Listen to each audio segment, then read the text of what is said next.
त्यसै कसैको राज्य हरण हुँदैन नि। गुठी मासियो, चाँदीका भाँडाकुँडाहरू, सुनका भाँडाकुँडाहरू बेचेर खाए। मन्दिर भत्केको छ, त्यही गुठीको धनले चाहिँ नि बिहानै मासु बेलुकै मासु।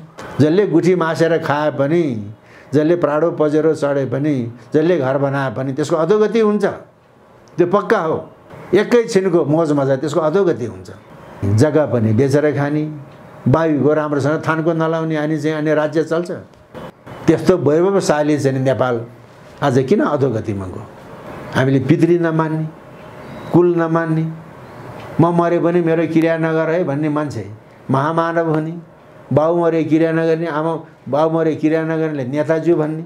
जबसम्म चाहिँ नि किरातेश्वर महादेवको शिवलिङ्ग र कोटेश्वर महादेवको शिवलिङ्ग त्यसलाई ठडाउन सकिँदैन, नेपाल अधोगतिमै गइरहन्छ। यो पृथ्वीलाई थाम्ने त भैरवले हो।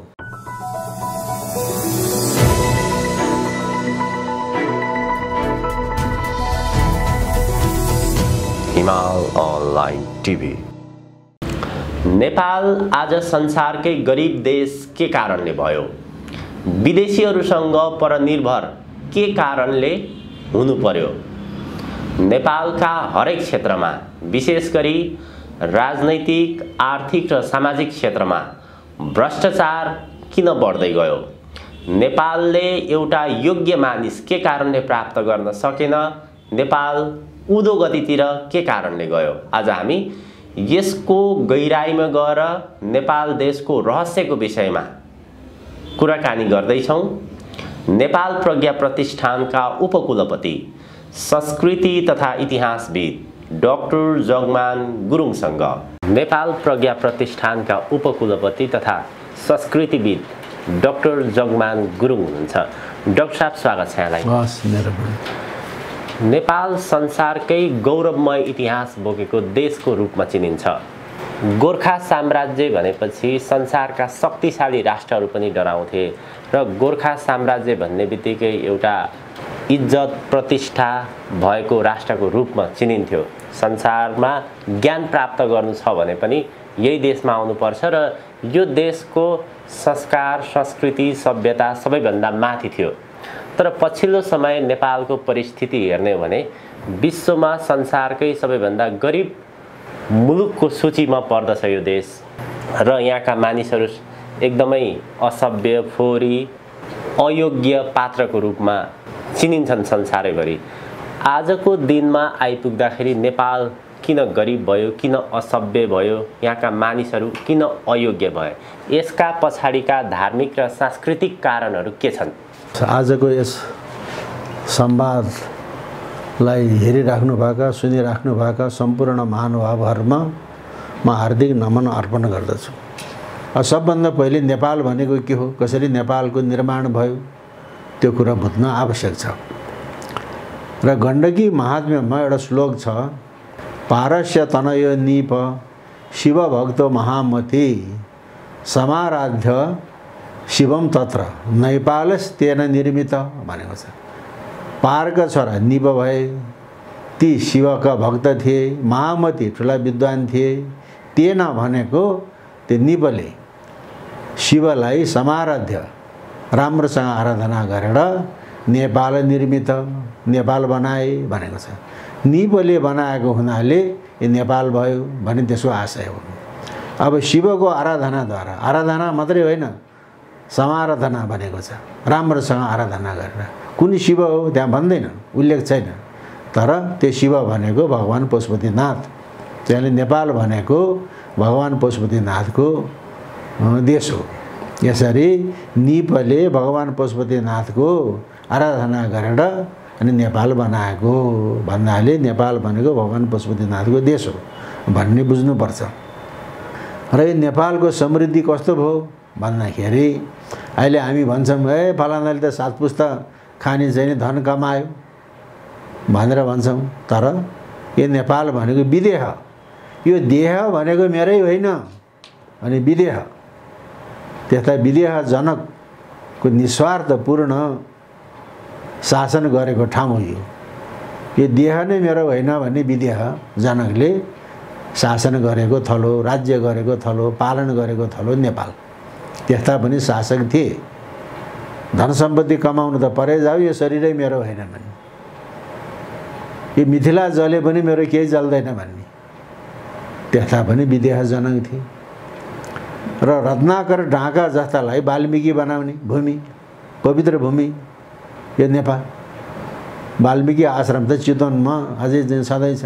रत्नाकर ढाकालाई वाल्मीकि जस्ता महर्षि बनाउने भूमि नेपाल हो। र हिन्दू धर्ममा अहिलेको युगलाई कलियुग भनेको छ, तर बौद्ध धर्मले यसलाई कलियुग भन्दैन, यसलाई भद्रकल्प, राम्रो कल्प।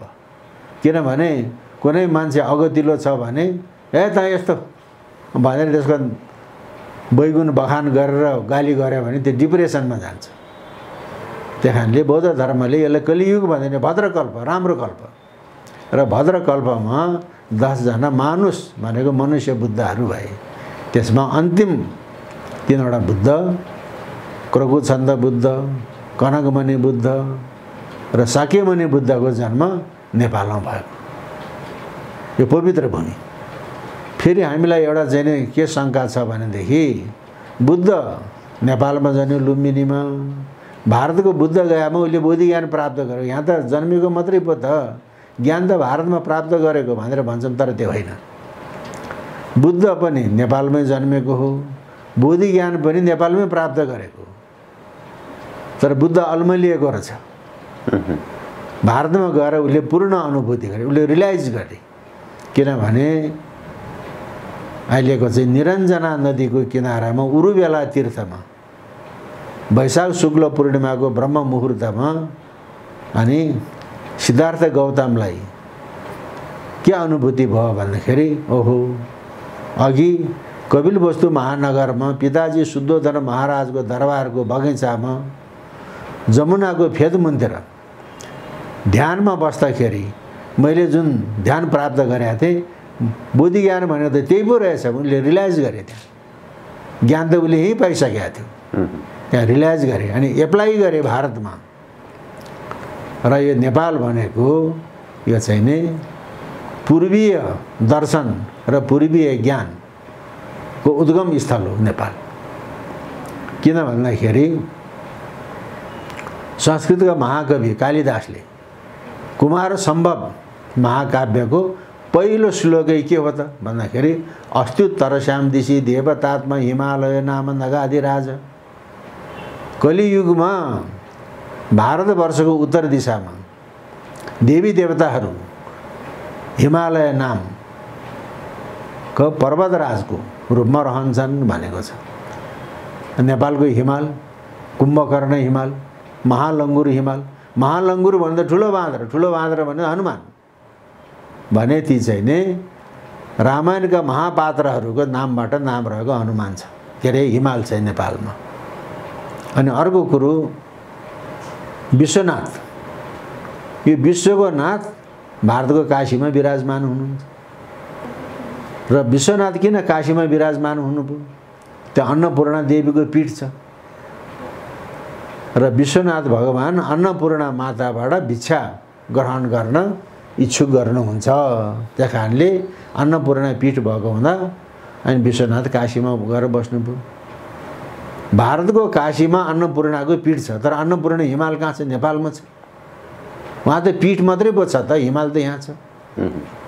र त्यो विश्वको सबभन्दा पवित्र हिमाल कैलाश अहिले मित्रराष्ट्र चीनको सोसाइटी क्षेत्र तिब्बतमा पर्यो।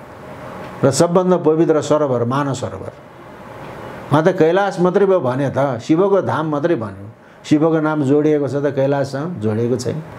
नेपालमा त गौरी शङ्कर हिमाल भनिन्छ, गौरी र शङ्कर हिमाल। अनि कैलाशको उपत्यकामा मानस सरोवर भएको जस्तो गौरी शङ्कर हिमालको उपत्यकामा छोरोल्वा छ, हिमताल छ। र नेपाल गौरी शङ्कर हिमाल अनि छोरोल्वा, त्यो सरोवर पवित्र। अनि अर्को कुरो विश्वको सर्वोच्च शिखर सगरमाथा नेपालमा विराजमान छ। त्यसो भन्दाखेरि मान्छेलाई हाँसो उठ्छ। उत्तरपट्टिको पाटो त चीनको हो नि, के को नेपालको भनेर गफ गर्छौ पनि भन्न सक्छ। हो, उत्तरपट्टिको पाटो चीनको हो, दक्षिणपट्टिको पाटो नेपालको हो। तर माथिको शिखर चाहिँ नि नेपालको, तर उत्तरपट्टिको पाटो सेपिलो छ। त्यो अल्पाइन कुनैको वनस्पति पाइँदैन, त्यहाँ जीवजन्तु पाइँदैन, त्यो सेपिलो भएको हुनाले। तर दक्षिणपट्टिको पाटो त्यो घमाइलो छ, त्यो अल्पाइन वनस्पतिहरू पाइन्छन्, जीवजन्तुहरू चाहिँ पाइन्छन् प्रकृतिबाट पनि। अनि हिमालयको दक्षिण पाटो, सगरमाथाको दक्षिण पाटो त्यो चाहिँ उर्वर छ। यो प्रकृतिले पनि त्यसो भन्छ। उत्तर पाटो सेपिलो छ, त्यहाँ केही अल्पाइन पनि छैन, वनस्पति जनजीवन पनि छैन। दक्षिणपट्टिको पाटो उर्वर छ, प्रकृतिले पनि त्यसो भन्यो। शास्त्रले पनि के भन्छ त भन्दाखेरि जस्तो दक्षिणामूर्ति, दक्षिणामूर्ति भनेको के हो भन्दाखेरि सम्पूर्ण शास्त्रहरू उमा महेश्वर संवादे, उमा र महेश्वरको संवादबाट सम्पूर्ण शास्त्रहरूको रचना भएको छ।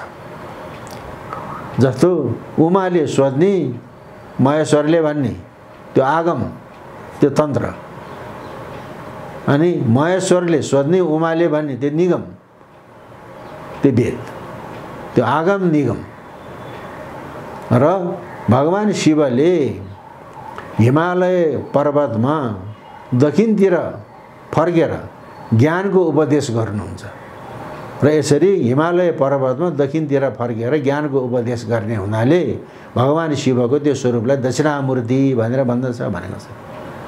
त भगवान शिवले दक्षिणामूर्ति स्वरूप गरेर शास्त्रको व्याख्या गरेको ठाउँ कहाँ हो त? गौरीलाई बायाँ भागमा राखेर शास्त्रको व्याख्या गरेको ठाउँ कहाँ हो? गौरी शङ्कर हिमाल।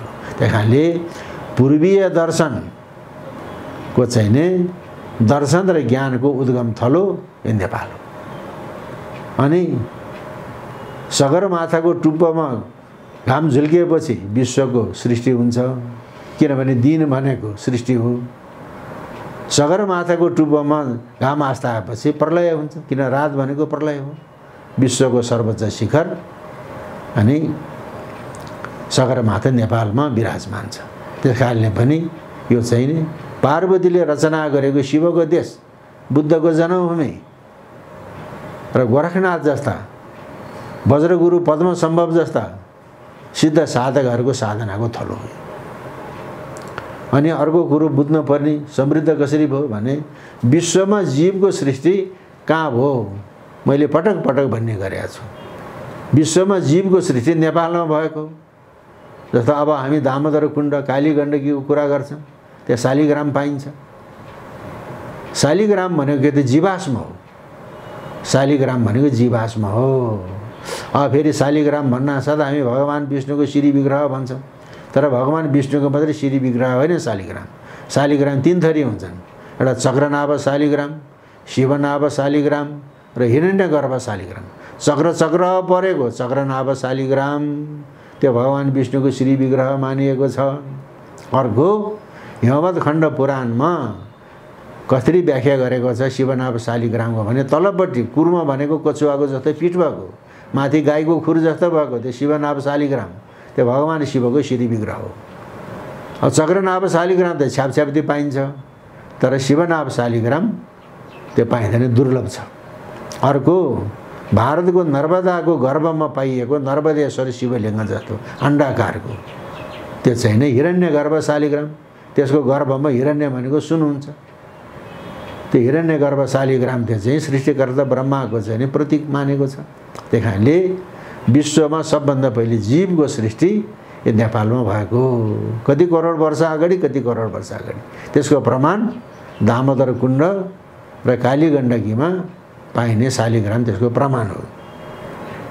अनि मैले भन्दै गरेको छु, अहिले विश्व सलाइको डब्बामा कैद भएर मान्छेले खल्तीमा लिएर हिँडेको छ। त्यो मोबाइल कसरी चल्यो त? सौर्य शक्तिबाट। अनि त्यो सौर्य शक्तिको उपासना कहाँ भयो? भारतमा भयो कि नेपालमा भयो? त्यो नेपालमा भएको। विश्वामित्र भारतमा जन्मेको, तर उनी नेपालमा आएर रुरु क्षेत्रमा तपस्या गरे। त्यहाँ त मेनकाले चिप्ल्याइदियो। त्यहाँबाट उसले इन्द्रिय निग्रह गरेर कोशीको किनारामा आएको छ, बराह क्षेत्रमा। अनि विष्णु पादुकादेखि माथिको डाँडामा विश्वामित्रले तपस्या गरेको गुफा अझै पनि छ। त्यहाँ उसले चाहिँ नि ब्रह्म गायत्रीको साधना गरे। भर्गो देवस्य धीमहि। त्यो भर्गो देव भने के हो त? त्यो भगवान सूर्य। त्यसको उसले आराधना गरे अनि सिद्धि प्राप्त गरे। त्यो ब्रह्म गायत्रीको साधना भएको ठाउँ हो यो। त्यहाँ किन ब्रह्म गायत्रीको साधना सफल भयो त भने त विश्वको एन्टिना सगरमाथा त त्यहीँ छ। त्यसो भएको हुनाले विश्वामित्रले ब्रह्म गायत्री भनेको सौर्य उपासना भर्गो देवस्य धीमहि त्यस्तो किसिमले यहाँ साधना गरेको ठाउँ हो। किन यहाँ हिमाल छ। त्यो भारतको त्यो उखरो माउलो गर्मीमा त ज्ञान प्राप्त गर्नै सकिँदैन। नेपाल न गर्मी छ न शीतलो जाडो छ न गर्मी छ। यस्तो ठाउँकै गिरी कन्दरामा मजाले साधना गर्न सकिन्छ। यहाँ ज्ञान प्राप्त गरेपछि बल्ल भारतमा चाहिँ गएर अनि त्यो ज्ञानको एप्लाई गर्ने हो। नेपाल यस्तो हो। बुद्धले पनि त्यही गरेका थिए वास्तवमा। त्यही हो, बुद्धले पनि त्यही गरे। पाठ्य पुस्तकमा चाहिँ बुद्धले ज्ञान प्राप्त गरेको ठाउँ भारतको बोध गया भनेर पढाइन्छ। फेरि त्यो होइन हामीले कुरा बुझ्नु पर्यो। बुद्धले ज्ञान प्राप्त गरे भारतमा, मैले अघि नै भने उसलाई कन्फ्युज रहेछ। ज्ञान खोज्न गए, बोधि ज्ञान खोज्न गए, तर वैशाख शुक्ल पूर्णिमाको ब्रह्म मुहुर्तमा निरञ्जना नदीको उरुबेला तीर्थमा भगवान् सिद्धार्थ गौतम, त्यतिखेर बुद्ध भइसकेका थिएन। सिद्धार्थ गौतमले के अनुभव गर्यो भनेदेखि ओहो बोधि ज्ञान भनेको त अघि कपिलवस्तु महानगरमा पिताजी शुद्धोधन महाराजको दरबारको बगैँचामा जमुनाको चाहिँ फेदमुन्तिर ध्यानमा बस्दाखेरि मैले जुन ध्यान प्राप्त गरेँ बुद्धि ज्ञान त त्यही भइरहेछ। उता रियलाइज गरेको त्यहाँ ज्ञान त यहीँ प्राप्त गरेको छ। बुद्धको जीवनीबाट त्यो कुरा हामीले पढ्नुपर्छ र अब बुद्धको जीवनीबाट यो कुरो पढ्नुपर्छ। त्यो कुरा त्यहाँ भन्छ, त्यो कुरा हो। र अब यो अहिले अमेरिका म ईसापूर्व 1500-1600 वर्ष अगाडि त्यहाँ मायाको सभ्यता भन्ने थियो। त्यो मायाको सभ्यता भत्ताभुतुङ भयो। अहिले त्यहाँ अङ्ग्रेज युरोपबाट बसाइ सरेर गएका अङ्ग्रेजहरूको सभ्यता अहिले 400-500 वर्षको भयो। त्यहाँभन्दा माथिको अमेरिकाको इतिहास छैन। तर नेपालको लेख्य इतिहास इस्वी दोस्रो शताब्दीमा पाइन्छ। जस्तो माली गाउँमा चान्स फाइन्डिङ एकजना मान्छेको घरको जग खन्दाखेरि एउटा मूर्ति फेला पर्यो। मूर्तिको फेदमा अभिलेख रहेछ जय वर्मा प्रष्ट रूपमा नाम लेखेको छ। त्यसमा सम्बत 107 लेख्छ। सम्बत 107 भने सग सम्बत हो। सम्बत 107 मा 78 जोड्यो भने इस्वी सम्बत हुन्छ। सग सम्बत 107 78 जोडेपछि अनि इस्वी 185 भनेपछि इस्वी दोस्रो शताब्दीको अन्तिम भनेपछि अहिले 21औं शताब्दी 1900 वर्षको चाहिँ लिखित इतिहास छ नेपालसँग। 1900 वर्षको लिखित। त्यसको प्रमाण जय वर्माको अभिलेख, जय वर्मा राजा सम्बत 107 इस्वी सम्बत 185 को अभिलेख अहिले राष्ट्रिय अभिलेखालय छाउनीमा राखेको छ। त्यसपछि मानदेवको समयदेखि नेपालको इतिहास राम्रोसँग प्रष्ट भयो। मानदेवको चाहिँ नि चाँगुनारायणको अभिलेख सग सम्बत 386 इस्वी सम्बत 464 भने 5औं शताब्दीको अनि अन्तिम पूर्वार्ध। र मानदेवको मुद्रा पाइएको छ, मानाङ्क मुद्रा। मानदेवको मानाङ्क मुद्रामा अनि 2 पताका युक्त झण्डा अङ्कित गरिएको छ। 2 पताका युक्त झण्डा अङ्कित गरेको छ। र अहिलेको वर्तमान नेपालको चन्द्र सूर्य अङ्कित 2 पताका युक्त झण्डाको प्रागरूप हो त्यो। अहिले त 21औं शताब्दी 5 घटाइदिउँ 1600 वर्ष पुरानो परम्परा नेपालको राष्ट्रिय झण्डाको परम्परा। भारतको त्रिरङ्गा झण्डा कहिलेको? अस्ति भर्खरको। चीनको 4 तारे झण्डा कहिलेको? अस्ति भर्खरको। तर नेपालको चाहिँ 1600 वर्ष अगाडि मानक मुद्रा इस्वी 5औं शताब्दीको मानक मुद्रामा 2 पताका युक्त झण्डा अङ्कित गरिएको छ। र नेपालको लेख्य इतिहास अहिले 1900 वर्षदेखि पायो। इस्वी दोस्रो शताब्दीको अन्तिम पूर्वार्धदेखि पायो। अनि राष्ट्रिय झण्डा जुन नेपाल राष्ट्र, नेपाली राष्ट्रियताको जुन विकास आजभन्दा 1600 वर्ष अगाडिदेखि पायो। इस्वी 464 देखि कोही झण्डाको इतिहास प्रष्ट रूपमा पाउँछ। अझ त्यहाँभन्दा अगाडिको हामीले प्रमाण फेला परेको छैन। हजुर, त्यो झण्डाको विषय उठान गरिरहँदाखेरि अलिकति झण्डाको विषयमा पनि कुराकानी गर्दा दर्शक श्रोताको लागि राम्रै होला। संसारमा नेपालको झन्डा मात्र यो त्रिकोणात्मक आकारको छ र जसमा सूर्य र चन्द्र छ। अरू संसारका कुनै पनि देशहरूमा यो आकारको झन्डा र चन्द्र र सूर्य छैन। यसको अर्थ चाहिँ के होला डाक्टर साहब? अब यसको अर्थ के हो, किन त्रिकोण भयो भन्दाखेरि अहिलेको आधुनिक विज्ञानले इलेक्ट्रोन प्रोटोन न्युट्रन भनेको छ। इलेक्ट्रोन भनेको नेगेसन, प्रोटोन भनेको पोजिसन, इलेक्ट्रोन भनेको न्युट्रन भनेको मध्यस्थ न्युट्रल हो। इलेक्ट्रोन प्रोटोन न्युट्रनकोबाट यो जगतको सृष्टि भएको छ, जगत सञ्चालन भएको छ भन्छ अहिलेको वैज्ञानिकहरूले। त्यो इलेक्ट्रोन प्रोटोन न्युट्रनलाई योगको भाषामा इडा पिङ्गला सुषुम्ना भनेको छ। इडा भनेको चन्द्रमा, पिङ्गला भनेको सूर्य, सुषुम्ना भनेको अग्नि। इलेक्ट्रोन प्रोटोन न्युट्रनलाई इडा पिङ्गला सुषुम्ना भने त्रिकोणको अर्थ त्यो हो। फेरि त्रिकोण एउटा मात्रै हुँदैन, दुईटा त्रिकोण हुनु पर्यो। तलबाट माथि फर्किएको त्रिकोण, माथिबाट तल फर्किएको त्रिकोण। यसमा दुईटा त्रिकोण राखेको अर्थ ऊर्ध्व त्रिकोण, अधो त्रिकोण। दुईटा त्रिकोण मिलेपछि षड्कोण हुन्छ। अनि षड्कोणको बिचमा केन्द्रबिन्दु हुन्छ, त्यो डट। अहिले त डटकमको संसार छ नि त, अहिले डटकमको संसार छ कि छैन? त्यही कारणले अब चाहिँ नि चन्द्र सूर्य राखेको छ। अब यहाँ चाहिँ एउटा कन्फ्युज के छ भन्दाखेरि चन्द्रमा पृथ्वीबाट नजिक छ, सूर्य चन्द्रमाभन्दा टाढा छ भन्दाखेरि सूर्य माथि चन्द्रमा तल हुनुपर्ने, किन सूर्य तल चन्द्रमा माथि राख्यो भन्ने पनि विवाद छ नि। तर के हो त, चन्द्रमा सूर्य भनेको त सौर्य शक्ति, चन्द्रमा भनेको मान्छेको मन हो। चन्द्रमा भनेको मान्छेको मन, फेरि चन्द्रमा भनेको जलतत्त्व हो।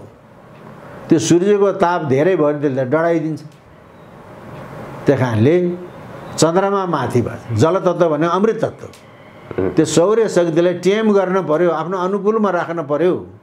त्यही कारणले जलतत्त्व रूपी अमृत रूपी मान्छेको मन हो। चन्द्रमा मनसो जाता भनेको छ, मनै भ मनुष्यानम कारणम बन्द मोक्षे। त्यही कारणले त्यो सौर्य शक्तिलाई टेम गर्नको लागि अनि सूर्यलाई तल चन्द्रमालाई माथि राखेको यस्तो यस्तो वैज्ञानिक झन्डा हो। यो 1600 कम्तीमा पनि 1600 वर्षको यसको इतिहास छ।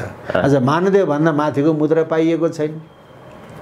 र त्यो 1900 वर्ष जयवर्माको अभिलेखको लिखित इतिहास छ। अनि अर्को यो हो पुरातात्विक आधारमा नेपालको इतिहास, 1900 वर्षको इतिहास, 1600 वर्षको राष्ट्रिय झन्डाको इतिहास। अब 4 युग छन्, चारै युगको चाहिँ नाम छ नेपालको। अहिले हामी त कलियुगमा छौँ, सत्य त्रेता द्वापर कली, चारै युगको चाहिँ नेपालको नाम छ। हिमवत खण्ड पुराणमा के भन्छ त भन्दाखेरि कृते सत्यवती ज्ञेय त्रेतायम तपोवती द्वापरे मुक्ति सोपान कलौ नैपालिकापुरी। कृते भनेको सत्ययुगमा सत्यवती, कृते सत्यवती ज्ञेय, त्रेतायुगमा तपोवती, त्रेता युगमा तपोवती, द्वापर युगमा मुक्ति सोपान, कलौ भनेको कलियुगमा नैपालिकापुरी भनेको नेपालपुरी। 4 युगको 4वटा नाम छ भने सत्ययुगदेखिको परम्परा, सत्ययुगदेखिको परम्परा नेपालमा विद्यमान छ। अब यो नेपाल मैले अघि नै भने पार्वतीले रचना गरेको शिवको देश, बुद्धको जन्मभूमि र गोरखनाथ वज्रगुरु पद्मसम्भव आदि सिद्ध साधकहरूको जन्मथलो। अब हामी अहिले भारतसँग निर्भर छ। भारतले चामल दिएन भने, पिठो दिएन भने हामी खान पाउँदैनौँ, निर्भर छ। तर अघि कुनै बेला भारतमा अनिकाल पर्दाखेरि जैन साधु भद्रबाहु नेपालतिर पसेका थिए। भारतमा अनिकाल पर्दा जैन साधु भद्रबाहु नेपालतिर पसेर खोटाङको हलेसीको गुफामा तपस्या गरेका थिए। डाक्टर स्वामी प्रपन्नाचार्यले लेखेको छ यो कुरा। जैन साधु भद्रबाहु नेपालतिर पसे अनिकाल पर्दाखेरि भारतबाट भन्ने त इतिहासमा पाइन्छ।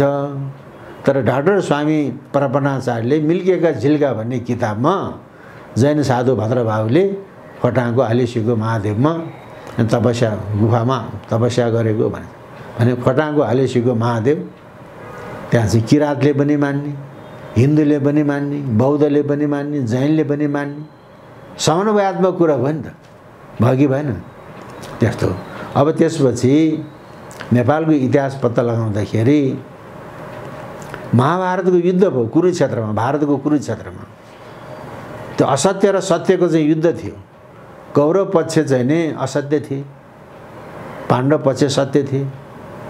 5 पाण्डव मध्येको जेठो दाजु युधिष्ठिर सत्यवादी थिए, भीमसेन बलिया थिए, तर गाण्डीवधारी त अर्जुन थिए। र महाभारतमा एउटा प्रसङ्ग आउँछ, हिमालयको वनमा एउटा बँदेलको शिकार गर्ने सन्दर्भमा एउटा किरात र अर्जुनको झडप पर्यो। हिमालयको जङ्गलमा बँदेलको शिकार गर्ने सन्दर्भमा एउटा किरात र अर्जुनको झडप भयो भनेपछि किरातले पनि त्यही बँदेल लखटेर ल्याएको रहेछ, अर्जुनले पनि त्यही लखटेर ल्याएको रहेछ, झडप पर्यो, युद्ध भयो। अनि अर्जुनको युद्ध कलाबाट प्रसन्न भए। त्यो त किरातेश्वर रहेछ, महादेव रहेछ। किरातेश्वर महादेव प्रसन्न भएपछि अर्जुनलाई पाशुपत अस्त्र दिएको छ। भारतमा थिएन पाशुपत अस्त्र, त्यो पाशुपत अस्त्र नेपालकै किरातहरूसँग थियो। अनि किरातेश्वर महादेवले अर्जुनलाई पाशुपत अस्त्र दिएको ठाउँ कहाँ हो त? नेपालको श्लेषमान्तक वन लप्सीघारी। पछि भगवान शिवले मृग रूपले विचरण गरेको हुनाले त्यो मृगस्थली भयो। हिमालयको वन भनेको त्यही हो, जहाँ किरातेश्वर महादेव विराजमान हुनुहुन्छ। अहिले पनि भारतमा किरातेश्वर महादेव भनिन्छ त, 12 ज्योतिर्लिङ्ग के ज्योतिर्लिङ्ग भन्ने त छन् त्यहाँ। त्यो किरातेश्वर महादेव नेपालमा, तर किरातेश्वर महादेवको लिङ्ग अहिले ढल्केर कल्टे परेर बसेको छ। मैले पटक पटक भनेको किरातेश्वर महादेवको जब चाहिँ अर्जुनलाई पाशुपत अस्त्र दिने दिएको थलो किरातेश्वर महादेवको शिवलिङ्ग कल्टे परेर बसेको छ। नेपाल कल्टे नपरिकन कसरी चाहिँ ऊर्ध्व गतिमा जान्छ त? एउटै शिवलिङ्गको दर्शन गर्नाले कोटिलिङ्ग करोडौँ शिवलिङ्गको चाहिँ दर्शन गरेको फल पाउने। कोटिलिङ्गेश्वर कोटेश्वर त्यो पनि ढल्केको छ, ठाडो छैन। जबसम्म चाहिँ नि किरातेश्वर महादेवको शिवलिङ्ग र कोटेश्वर महादेवको शिवलिङ्ग त्यसलाई ठाडाउन सकिँदैन, नेपाल अधोगतिमै गइरहन्छ। यसको अवस्था यो। अब अघि यहाँले चाहिँ गोर्खा साम्राज्यको कुरा गर्नुभयो। अब गोर्खा साम्राज्यको कुरो के हो भन्दाखेरि गोरखनाथको प्रादुर्भाव नेपालको गोर्खामा भयो। अहिले त्यहाँ चाहिँ नि गोरखनाथ गुफामा लिच्छवी कालको द्वितीय शिवदेवको एउटा अभिलेख छ। त्यो वज्र भैरव भट्टारक भनेको छ। वज्र भैरव भट्टारक यो पृथ्वीलाई थाम्ने त भैरवले हो, पृथ्वीलाई थाम्ने भैरवले हो, वज्र भैरव भट्टारक। अनि गोर्खाको उपल्लो कोटमा वज्र भैरव भट्टारकको थान छ। केही थितिविधि केही पनि थिएन, बरु अहिले चाहिँ ढुङ्गा छापेर अहिले राम्रो बनाएको छ। अघि त थितिविधि केही पनि थिएन, अहिले बडो उपेक्षित रूपमा। अनि अर्को कुरो के भएको छ भने हाम्रा पुराना कोटहरू गढी किल्लाहरूमा अहिले कुनै एनसिएलको कोही के टावर राखेको छ। त्यो टावरले त्यो जुन दैवी शक्तिको आवागमनमा त्यसले बाधा पराएको छ। र गोर्खाको उपल्लो कोटमा जहाँ वज्र भैरव भट्टारकको थान छ त्यहाँ चाहिँ नि एनसिएलको टावर राखेको छ। अनि दैवी शक्तिको फ्लो हुन पाए त तरङ्ग, त्यो त इको इथरमा हिँड्ने हो। यसरी ब्रेक गराएको छ, त्यसभरि नेपाल दुर्गतिमा गयो। अब त्यो वज्र भैरव भट्टारक अब त्यसको चाहिँ नि राम्रो संरक्षण हुन सकेको छैन। मैले त्यसलाई एउटा उदाहरण मात्रै दिएँ। पुराना गढी किल्ला डाँडाका टुप्पाहरू तीर्थस्थलहरूमा अहिले टेलिफोनका चाहिँ टावरहरू राखेको हुनाले त्यो दैवी शक्तिको फ्लो हुने तरङ्ग त्यसलाई ब्रेक गराएको, त्यसले नेपाल अधोगतिमा गयो। अनि अर्को कुरो अहिले हामी मुक्तिनाथको कुरा गर्छौँ। मुक्तिनाथलाई हिन्दूहरूले मुक्तिदाता भगवान विष्णु मान्ने, बौद्धहरू फाप च्याङ्ग्रेसी आर्यावलोकितेश्वर भनेको यो जगतलाई करुणाको दृष्टिले अवलोकन गर्ने हुनाले आर्यावलोकितेश्वर भने संस्कृतमा।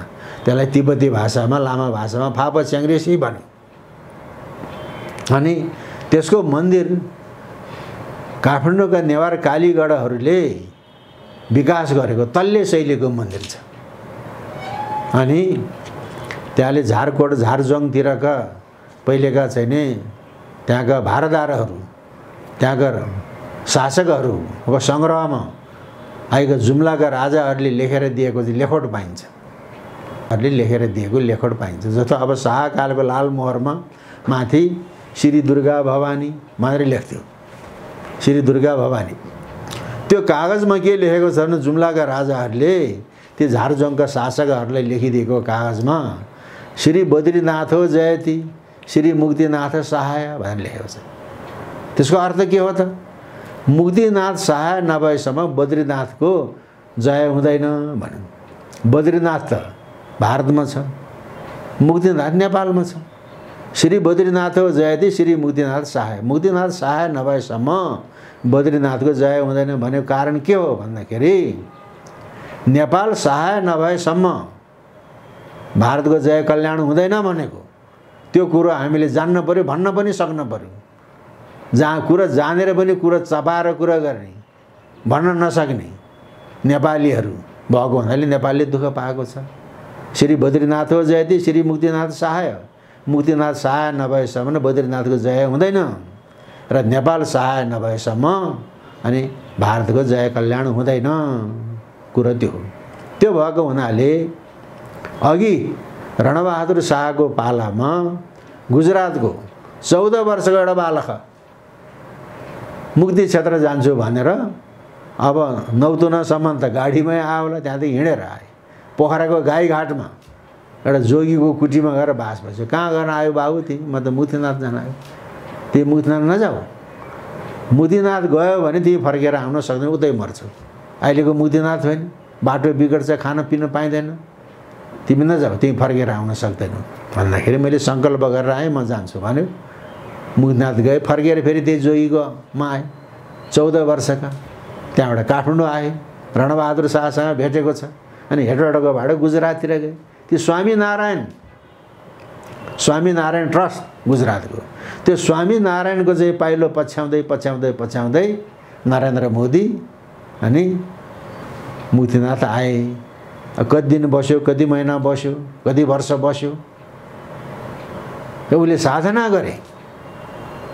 आज मैले सुनेको छु मुक्तिनाथबाट तिब्बतको बाटो, कैलाशको तीर्थयात्रा, मानव सरोवरको तीर्थयात्रा गरे। अहिले त्यो रेलवे प्लेटफर्ममा चिया बेच्नेको छोरो, स्वयं आफैले चिया बेच्ने त्यो व्यक्ति नरेन्द्र दामोदर मोदी। दामोदर कुण्ड गएर पो दामोदर भन्ने नाम राखे त, नरेन्द्र दामोदर मोदी। अहिले भारतको प्रधानमन्त्री भएर चाहिँ नि अनि भारतीय सभ्यता र संस्कृति उन्नयनमा माथि लागेको छ। तर नेपाललाई बेला बेलामा कुटुकुटुले दुःख दिन्छ, धोका दिन्छ। त्यो कुरो मोदीले बुझ्नुपर्छ। आफूले सिद्धि प्राप्त गरेको ठाउँ नेपाललाई दुःख दिन हुँदैन मोदीले। त्यसपछि मोदीभन्दा पछिका तेस्रो पुस्ताका नेता आदित्यनाथ, गोरखनाथको प्रादुर्भाव त नेपालको गोर्खामा भएको नि। माघे सङ्क्रान्तिको दिनमा त्यहाँ खिचडी चढाउँछ। पकाएको खिचडी होइन, दाल चामल। सबभन्दा पहिले नेपालको गोर्खा दरबारबाट गएको खिचडी चढाउँछ। अहिले पनि एउटा प्रतिनिधिमण्डल, राजतन्त्र नभए पनि गोर्खा दरबारबाट प्रतिनिधिमण्डल गएर खिचडी चढाउँछ। सबभन्दा पहिले गोर्खा दरबारबाट गएको खिचडी चढाएपछि त्यहाँको महन्त महाराजले खिचडी चढाउँछ र दुनियाँदारले चढाउँछ। यो कुरा आदित्यनाथले बुझ्नुपर्छ। आफ्नो आराध्य देव गोरखनाथको प्रादुर्भाव भएको ठाउँ वज्रभैरव भट्टारक नाथ सम्प्रदायमा भैरवको चाहिँ ठुलो उपासना हुन्छ। कुन भैरवको उपासना? काशीको काल भैरव हो कि गोर्खाको वज्रभैरव भट्टारक हो? गोर्खाको वज्रभैरव भट्टारक। तर गोरखनाथ गुफामा त्यो वज्रभैरव भट्टारक भनेर लेखेको शिलापत्र राम्रो सम्भार भए भित्तामा यसरी अड्याएर राखेको छ। भारतको उत्तर प्रदेशका मुख्यमन्त्री गोरखपुरको चाहिँ नि महन्त महाराज आदित्यनाथ आउनुहोस् गोर्खामा दर्शन गर्न, वज्रभैरवको भट्टारकको दर्शन गर्नुहोस्। तपाईँ कुनै बेला भारतको प्रधानमन्त्री हुनुहुनेछ मैले भनिदिएँ। र नेपाललाई दुःख दिने चेष्टा नगर्नुहोस् नरेन्द्र मोदी र आदित्यनाथले। गोरखनाथमा आएर वज्रभैरव भट्टारकको दर्शन गर्नुहोस् आदित्यनाथले। त्यस्तो किसिमको कुरा हो। र चाहिँ नि यो देवी देवताहरूको निगाहबाट बचेको। त्यस कारणले अघि नै कुरा आयो, भगवान पशुपतिनाथको आराधना गरेर निपले तेन नेपाल निर्मित। त्यसपछि लिच्छवी राजा अंशुवर्माको पालामा देखि पशुपति भट्टारक पादानुगृहीत। भट्टारक भनेको शासक, नेपालको शासक त पशुपति हो। पशुपति भट्टारकको पाउको अनुग्रहबाट मैले शासन गरेको त्यस्ता प्रशस्ति धारण गर्थे। अंशुवर्माको पालादेखि त्यो चलन चल्यो। पछि मल्ल राजाहरूमा श्री श्री श्री पशुपति चरण कमल धुली धुसरित शिरोरुह। भगवान पशुपतिनाथको पाउको धुलोले शिर सुहाएका अनि श्री मन मानेश्वरी वरलब्ध प्रसाद, मानेश्वरीको वरदानलाई प्रसादको रूपमा ग्रहण गरेका यस्ता मल्ल प्रभु ठाकुर प्रसिद्धि यस्ता धारण गर्थे। अब अहिले ईश्वरको नाममा चाहिँ शपथ नलिने भने, जनताको नाममा शपथ लिने त्यो पनि ठिकै छ। जनता जनार्दन, जनतालाई चाहिँ नि राम्रो सेवा गर्यो भने त्यो जनता राजाको लागि, शासकलाई त्यो जनार्दन हुन्छ, भगवान हुन्छ। जनता कुपित भने नरसिंह हुन्छ, त्यो नर नै सिंह हुन्छ।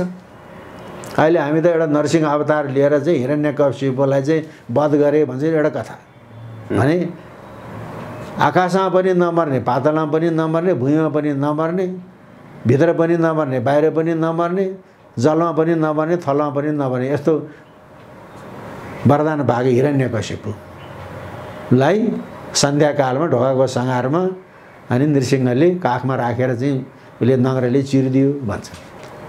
त्यस्तो आशय के हो त भन्दाखेरि यदि जनता, शासक वर्गले जनतालाई राम्रोसँग आफ्नो अनुकूलमा राख्न सक्यो भने त्यो जनता जनार्दन हुन्छ, भगवान नारायण हुन्छ शासक वर्गको लागि।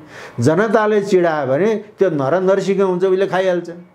कस्तो कस्तो चाहिँ वरदान पाएका हिरण्यकशिपुलाई त जनताले सिद्ध्याइदियो। त्यही कारणले त्यो कुरो बुझ्न सक्नुपर्छ। तर नेपालमा अहिले ईश्वरको नाममा शपथ नखाने, ल जनताको नाममा शपथै खायो भने अघि लिच्छवी कालमा पनि शासनको चाहिँ नि खोसाखोस नभएको होइन।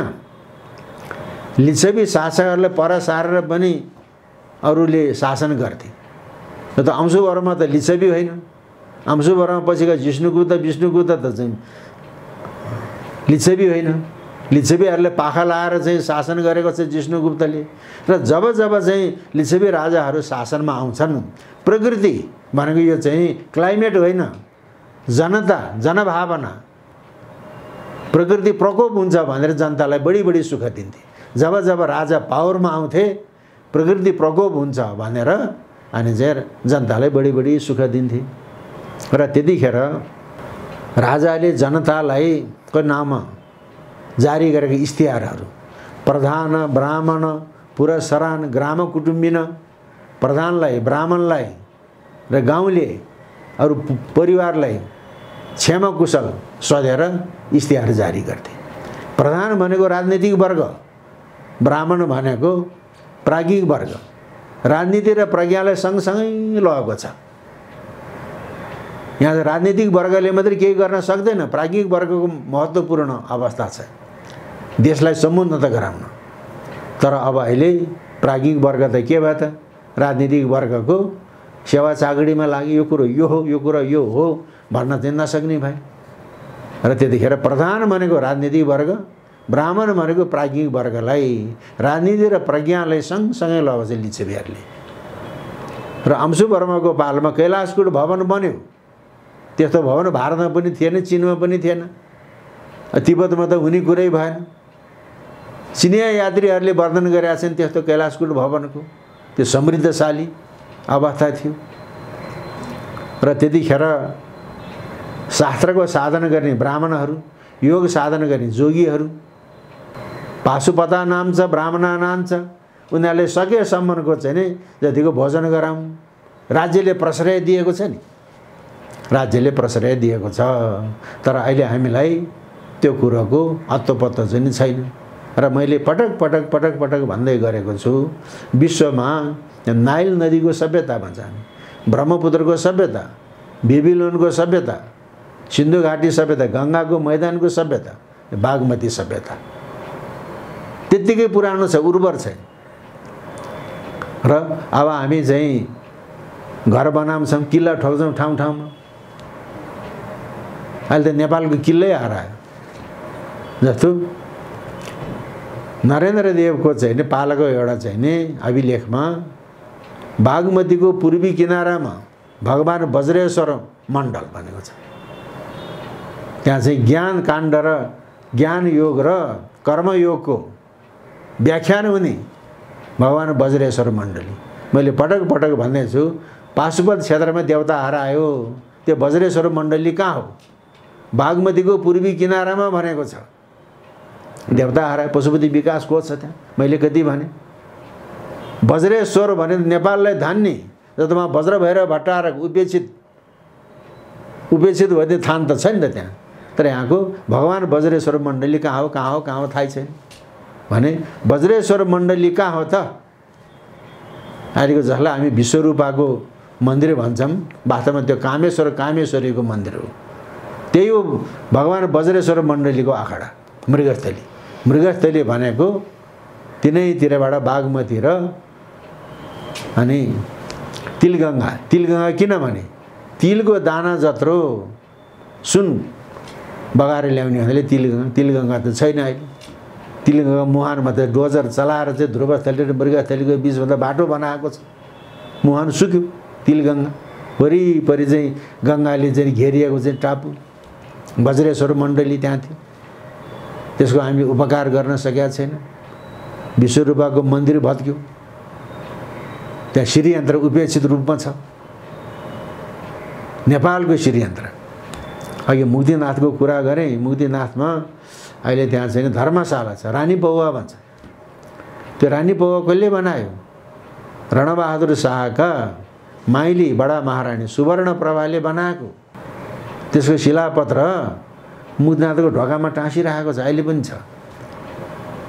म्याग्दीको राँखु, गलेश्वरदेखि पारीको भित्तामा राँखु, 2टा गाउँ 2530 मुरी गुठी राखेको। 2530 मुरी। त्यहाँ जाने तीर्थयात्रीलाई 2 माना चामल, यति दाल, यति नुन, हर्दी भनेको चाहिँ बेसार, यति दाउरा दिनु भनेको छ। गुठी चल्दैन। मोहीले चाहिँ नि कुद बुझाउँदैन, न गुठी चल्दैन। यहाँ बाबुसाहबहरू जाँड खाएर बस्छ। अब उहाँ चाहिँ नि गुठीहरूले गुठी खाएको छ अनि सदाव्रत चल्दैन, अनि राज्य चल्छ। बाबुसाहबहरू जाँड खाएर बस्ने, मोहीले गुठी खाने, अनि सदाव्रत नचल्ने, अनि राज्य चल्यो? राज्य चल्दैन। त्यही कारणले किरातेश्वर महादेवलाई ठड्याउनु पर्यो, कोटेश्वर महादेवलाई ठड्याउनु पर्यो, अनि विश्वरूपा कामेश्वरी वज्रेश्वर मण्डली त्यहाँ खडा गर्न पर्यो। श्रीयन्त्रको राम्रो उपासना गर्न पर्यो। वज्र भैरव भट्टारकको राम्रो चाहिँ स्याहार सम्हार गर्न पर्यो। अनि हाम्रो यो वेब चल्ने जुन टावरहरू हटाउनुपर्छ त्यहाँबाट, दैवी टावरमा पो चल्ने त।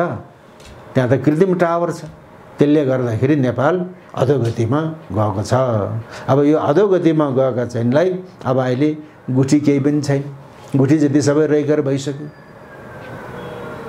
देवी देवताको पूजा चल्दैन। त्यही गुठीको धनले चाहिँ नि बिहानै मासु बेलुकै मासु। मन्दिर भत्केको छ, त्यही गुठीको पैसाले आलिसान भवन बनेको छ। देवी देवताको रथयात्रा चल्दैन, त्यही गुठीको धनले प्राडो पजेरो चढेको छ। अनि भयो त। तर जसले गुठी मासेर खाए पनि, जसले प्राडो पजेरो चढे पनि, जसले घर बनाए पनि त्यसको अधोगति हुन्छ। त्यो पक्का हो। एकैछिनको मोज मजा त्यसको अधोगति हुन्छ। कति वायु गुठी, चाँदीका भाँडाकुँडाहरू, सुनका भाँडाकुँडाहरू, जाम्रुङ मैदीतिरको वायु गुठी, चाँदीका भाँडाकुँडा चाहिँ सुन चाँदीका भाँडाकुँडा बेचेर खाए, गुठी मासियो। वायु कचबचियो भने, कुलदेवता कचबचियो भनेदेखि त केही पनि गर्दैन। वायु कचबचियो भने त्यसको सन्तानलाई निवास बनाउँछ। वायु कचबचियो भने सन्तानलाई निवास बनाउँछ। त्यही कारणले कुलदेवतालाई पनि मान्नुपर्छ, पितृलाई पनि मान्नुपर्छ, इष्ट देवतालाई पनि मान्नुपर्छ। तर वायु भनेका अगति परेका आफ्नै पुर्खाहरू, वायु कचबज्जियो भने त्यसले सन्तानलाई विध्वंस गर्छ। यहाँ त वायु गुठीको चाहिँ सुन चाँदीको भाँडा पनि बेचेर खाने, अनि जग्गा पनि बेचेर खाने, वायुको राम्रोसँग थानको नलाउने अनि चाहिँ अनि राज्य चल्छ। त्यसै कसैको राज्य हरण हुँदैन नि। त्यस कारणले यस्ता कुराहरूमा देवी देवताको आशीर्वाद चाहिन्छ। र कुन ठाउँको चाहिने शक्ति के हो त? शक्ति केन्द्र के हो? त्यो शक्ति केन्द्रलाई चाहिने चाहिने व्यक्तिहरू, चिन्ने व्यक्तिहरू हुन पर्यो। नेपालमा त प्रोफाइलै छैन, हुइजु भन्ने नै छैन। खान पर्यो भने तसाड र मसाड हुन्छ। त्यस कारणले यो दैवी शक्तिले धानेर राखेको ठाउँ हो। यो दैवी शक्तिले धानेर राखेको ठाउँ हो र चाहिँ अझै नेपाललाई फेरि समृद्ध बनाउने भने ईश्वरको नाउँमा शपथ ग्रहण गर्नुपर्छ। राजनीतिक व्यक्तिहरूले गुठी राम्रोसँग चल्नुपर्छ, देवी देवताको आजा पूजा चल्नुपर्छ, मन्दिर बन्नुपर्छ, रथयात्राहरू राम्रोसँग व्यवस्थितसँग गर्नुपर्छ। त्यसो भएपछि अनि सुमति दिन्छ। सुमति दिएपछि अनि लोकः समस्तः सुखिनो भवन्तु, सबै रामै राम हुन्छ, अनि सबै बुद्धै बुद्ध हुन्छ। अहिले चाहिँ नि स्वयम्भूनाथले हामीलाई के निर्देशन दिएको छ? स्वयम्भूनाथमा त आँखा बनाएको छ नि, त्यो प्रश्न चिन्ह जस्तो छ, त्यसलाई प्रश्न चिन्ह भन्छ। त्यो प्रश्न चिन्ह होइन। उसले त नाग बनाएको, कलाकारले नाग बनाउन नजाने बिग्रेको भन्छ, त्यो पनि होइन। त्यो प्रश्न चिन्ह पनि होइन, नाग पनि होइन। त्यो प्रज्ञा रश्मि हो। त्यो प्रज्ञा रश्मि त माथि जानुपर्ने किन त? किन आगोको गति र प्रज्ञा भनेको ज्ञानको गति ऊर्ध्व हुन्छ, माथि हुन्छ। तर किन प्रज्ञा रश्मि तल आयो त? बुद्धो भवेयम जगतो हिताय, म जगतको हितको लागि बुद्ध बनेको, जगतको हितको लागि बुद्ध बन्छु भनेको हुनाले त्यो स्वयम्भूको प्रज्ञा रश्मि ऊर्ध्वमा नगइकन अधो तल धरतीतिर पृथ्वीतिर आएको छ जगतको हितको लागि। त्यो प्रज्ञा रश्मि हो। निर्देशन दिइरहेको छ स्वयम्भूले। दुईटा चाहिँ आँखा भनेको प्रज्ञा, बीचको चाहिँ रश्मि ऊर्ध्वतिर माथि नगइकन तल किन जगतको कल्याणले। बुद्धो भवेयम जगतो हिताय, यत् किञ्चित जगतो दुःखम तत् सर्वं मयि पच्यताम, बोधिसत्व शुभै सर्वैर जगत सुखितम अवस्था छ।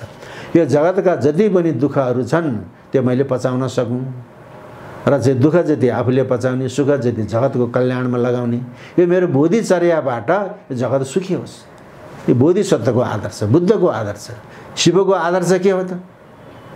जगतलाई चाहिँ कालकूट विषले चाहिँ दग्ध गराउन थाल्यो। कालकूटलाई विषलाई भगवान शिवले पिउनु भयो, नीलकण्ठ भगवान। अस्ति मैले एउटा फेसबुक हेरेको थिएँ, उज्जैनको महाकालेश्वरमा गोरखनाथको अखाडा रहेछ। त्यो नीलकण्ठ भगवानले स्थापना गरेको रहेछ, नीलकण्ठ महादेव। त नीलकण्ठ हिमाल कहाँ छ त? गोसाइकुण्डदेखि माथि नीलकण्ठ हिमाल छ। नीलकण्ठ नटेश्वर छ।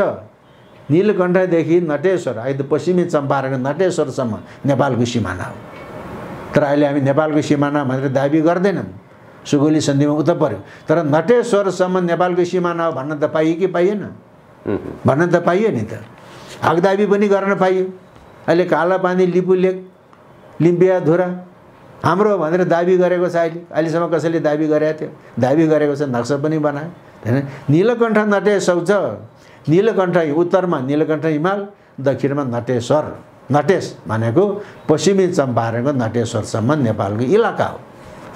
यो माडीको कुरो र सोमेश्वर गढीको कुरो त छोड्दिन, त्यो नेपालको इलाका भन्न त पाइयो नि। त्यस कारणले चाहिँ नि नीलकण्ठ हिमाल, गोसाइकुण्डदेखि उत्तरमा नीलकण्ठ हिमाल, नीलकण्ठ भगवान। अब गोरखनाथको पात्र देवतालाई जनै पुर्याउनेमा नीलकण्ठ भगवानको दर्शन गराउन लाँदैछ माथि। र चाहिँ उज्जैनको महाकालेश्वरको गोरखनाथको मठमा पनि नीलकण्ठ महादेव स्थापना गरेको रहेछ। भनेपछि उहाँको महाकालेश्वर नीलकण्ठ, यहाँको नीलकण्ठ अन्तर सम्बन्ध भयो कि भएन? त्यस कारणले अन्तर सम्बन्ध भएको ठाउँमा हामीले अन्तर सम्बन्ध चाहिँ कायम गराउनुपर्छ। र भारतले बिजाइ गरेको छ भने तिमीहरूले धेरै नेपाललाई दुःख नदेऊ, किनभने बद्रीनाथ जयति मुक्तिनाथ सहाय। र नेपालको वज्रभैरव भट्टारकको नाथ सम्प्रदायको मूल किल्ला गोरखनाथको गुफा हो, वज्रभैरव भट्टारक। त्यसो भएर चाहिँ आदिनाथले आऊ, गोर्खा आऊ, वज्रभैरव भट्टारकको दर्शन गर, 5 मिनट भए पनि गोरखनाथ गुफामा ध्यान गरेर बस, तिमी चाहिँ भारतको प्रधानमन्त्री हुन्छौ भनेर मैले ठोक्क गरेको कारण त्यसरी हो। किनभने हामीसँग पनि सरस्वतीको केही सिद्धि छ। र अब यी कुराहरू हामीले जान्नुपर्छ। जानेर मात्रै आफ्नो मनमा कुरो कुहाएर राख्न हुँदैन, राष्ट्रको लागि, राष्ट्रियताको लागि हामीले भन्न सक्नुपर्छ। यो नेपाल मुसलमानलाई पनि परास्त गरेको, अङ्ग्रेजलाई पनि परास्त गरेको, विशाल चीनलाई पनि परास्त गरेको, खुरु विग्रह सम्बन्ध 1912 देखि 2012 सम्म तिब्बतले नेपाललाई प्रतिवर्ष 10,000 रुपियाँ सिरुदो तिर्थ्यो। त्यो तिब्बत भनेको नेपालको करद राज्य हो। त्यस्तो वैभवशाली चाहिँ नेपाल आज किन अधोगतिमा गयो? हामीले पितृ नमान्ने, कुल नमान्ने, म मरे पनि मेरो क्रिया नगर है भन्ने मान्छे महामानव हुने, बाउ मरे क्रिया नगर्ने, आमा बाउ मरे क्रिया नगर्नेले नेताजी भन्ने। कति मान्छे चाहिँ मरे कि बाँच्यो थाहा छैन। मर्या मान्छेको राम्रोसँग काजक्रिया हुँदैन, कतिको काजक्रिया नै भएको छैन। यो त वायु जाएको छ यहाँ, वायुको गुठी मासेर खाने। अनि नेपाल अधोगतिमा गएको। त्यस कारणले यो जडसूत्रवादी चिन्तन र जडसूत्रवादी व्यवहार होइन, र नेपाललाई फेरि अधोगतिबाट ऊर्ध्वगतिमा ल्याउनको लागि हाम्रो सनातन कुल धर्मको यथोचित अनि सम्मान हुनुपर्छ। अनि नेपाल फेरि ऊर्ध्वगतिमा जान्छ, अनि सबै नेपालीहरू सुखी हुन्छन्। अनि विश्वका व्यक्तिहरू नेपालमा सुखको अनुभूति गर्नलाई, नेपालीहरूको जनजीवनको चाहिँ नै अध्ययन अनुसन्धान गर्नलाई, नेपालबाट चाहिँ प्रेरणा लिनको लागि नेपालमा आउने चाहिँ नेपाल एउटा चाहिँ विश्वको लागि तीर्थयात्रा हुनेछ। अन्तिममा एउटा कुरा म भन्छु, एउटा चाहिँ नि एकजना टर्की भन्दा इस्लाम देश हो, टर्कीका चाहिँ नि प्रधानमन्त्री डाक्टर मोहम्मद, उसले G20 को चाहिँ सम्मेलन भयो सिङ्गापुरमा, बाराक ओबामा पनि त्यहाँ थिए। G20 भन्ने 20वटा राज्यको संस्था। शिखर सम्मेलनमा टर्कीका प्रधानमन्त्री डाक्टर अहमदले के भने Nepal is the centre of spirituality in the world भनेको छ। Nepal is the centre of Hinduism भन्दैन, Nepal is the centre of spirituality in the world भनेछ। आध्यात्मिकताको केन्द्र हो नेपालको। नेपाल भने एउटा इस्लाम देशको एउटा इस्लामले भनेको छ भने स्पिरिचुअलिटी आध्यात्मिकता भनेको विनय। हामीले त कसैले हात जोडेर नमस्कार गर्ने, यो त मेरो दास रहेछ, यसले त मलाई चाहिँ 2टा हातले चाहिँ जम्लो हात गर्यो गरेर नमस्कार गर्न पर्ने, 2टा हात जोडेपछि यो त मेरो दास रहेछ भन्न ठान्छ। स्पिरिचुअलिटी आध्यात्मिकता भने विनय भाव, विनय भाव। Nepal is the centre of spirituality in the world भनेको छ टर्कीको चाहिँ नि प्रधानमन्त्री डाक्टर अहमदले। त्यस कारणले नेपालीहरूमा यो विनीत भाव हुनुपर्छ। विनीत भाव भएपछि आफू पनि सुखी हुन्छ, जगतै कल्याणको सुखी हुन्छ। अन्त लोकाः समस्ता सुखिनो भवन्तु। फेरि यसमा चाहिँ यस्तो तीर्थस्थलमा विश्वका मानिसहरू शान्तिको सास फेर्न आउनेछन् र चाहिँ जीवित अवस्थामा नै चाहिँ मुक्तिको अनुभूति गर्न आउनेछन्, र त्यस्तै होस् भन्ने चाहिँ चाहन्छु। हस् ल, धन्यवाद। हस्, अत्यन्त धेरै धन्यवाद डाक्टर साहब, यहाँको महत्त्वपूर्ण समय विचारको लागि। र यो एउटा महत्त्वपूर्ण अन्तर्वार्ता कुराकानीले नेपाल मात्र नभएर विश्वभरि छरिएर रहेका नेपालीहरूलाई आजको दिनबाट नेपाल पछि पर्नुको कारण र अब यसको समाधान के हुन सक्ला भन्ने विषय पनि समाधान पनि पाउनु होला भन्ने हामी अपेक्षा गर्दछौँ। हस् ल, सबैको जय होस्।